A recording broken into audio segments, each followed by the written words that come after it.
Hello friend, good afternoon. আশা করি সবাই খুব ভালো আছে আর আমিও ভালো আছি। আর আজকে চলে এসেছি আমি আমার মামার বাড়িতে। আর মামার বাড়িতে অনেক দিন পর আসলাম। আর মামার বাড়িতে আসার পরে এখন আমি যাচ্ছি মাঠে, কারণ এই সময় মাঠে অনেক শাক হয়। আর অনেকেই কড়াই শাক শুনেছে, তো মামাদের জমিতে হচ্ছে কড়াই শাক লাগিয়েছে, তো সেটাই এখন আনতে যাচ্ছি যেহেতু বাড়ি চলে যাব। তো তাই জন্য দিদা হচ্ছে আমাকে কড়াই শাক দেবে, তো তাই জন্য সেটাই হচ্ছে আনতে যাচ্ছি আমি আর আমার মাইমা। তো দুজনে মিলে এখন কড়াই শাক আনতে যাচ্ছি। তো চলো, অনেক দিন পর মাঠে যাচ্ছি, কারণ এখানে আর সেরকমভাবে মাঠে আসা হয়নি। তো অনেক বছর সেই ছোটোবেলায় আসতাম মাঠে, আর তারপরে এখন আসছি আবার মাঠে।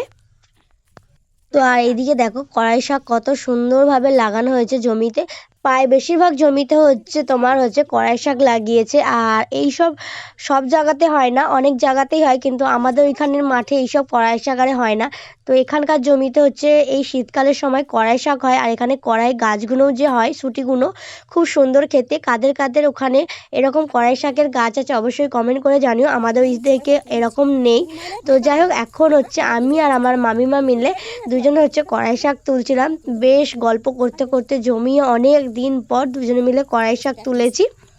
এইসব মাঠে তো বড় হয়ে যাওয়ার পর আসাই হয় না। যখন খুব খুব ছোট ছিলাম তখন ভাই বোনেরা মিলে সব শীতের সময় এরকম মাঠে আসতাম, কড়াই শাক তুলতাম। তারপর ছোট থেকে যখন বড় হয়ে গেলাম আসা হয়নি। তো এতদিন পর আমি এসেছি, তাও হচ্ছে মাইমার সাথে। আর সেরকমভাবে তো দিদি দাদারা কেউ আর আসে না, সবাই এখন কাজে ব্যস্ত। তো আমি প্রায় শাক তুলতেই পারছিলাম না, শাকের সাথে শাকের পুরো গোড়া শুধুই তুলে দিচ্ছিলাম।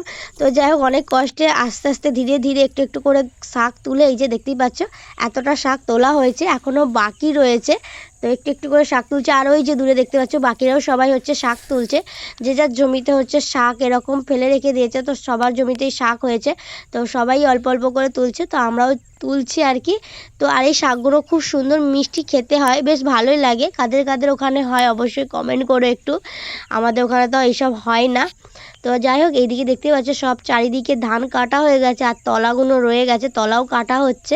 আর চারিদিকের পরিবেশটা দেখো পুরো সবুজ আর সবুজ, বেশ ভালো লাগছে। আর বিকালবেলার দিকে মাঠে আসতে তো খুবই ভালো লাগে। আর এইদিকে দেখো এতগুলো আমাদের হচ্ছে শাক তোলা হয়ে গেছে। আর এরপর আমি এই শাকগুলো বাড়ি নিয়ে যাব, কারণ আমাদের ওখানে যেহেতু হয় না, আমাদেরকে কিনে খেতে হয়।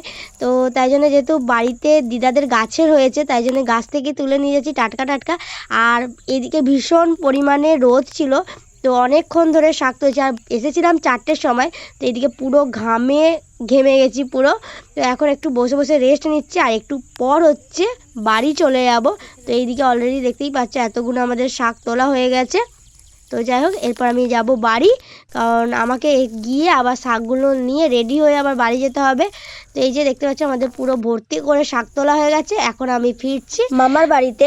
তো অনেক দিন পর বাড়ি আসার পর এরকম একটা ব্লগ তোমাদের সাথে শেয়ার করলাম। ওখানে থাকার সাথে সাথে আমি সবসময় হোস্টেলের ব্লগ শেয়ার করতাম, আর বাড়ি আসার পরে এরকমভাবে আমি কোনো ভ্লগই শেয়ার করিনি। তো আজকে অনেক দিন পর একটা ভ্লগ শেয়ার করলাম, আশা করি সবার ভালো লেগেছে। যদি ভালো লেগে থাকে অবশ্যই লাইক করো আর কমেন্ট করো।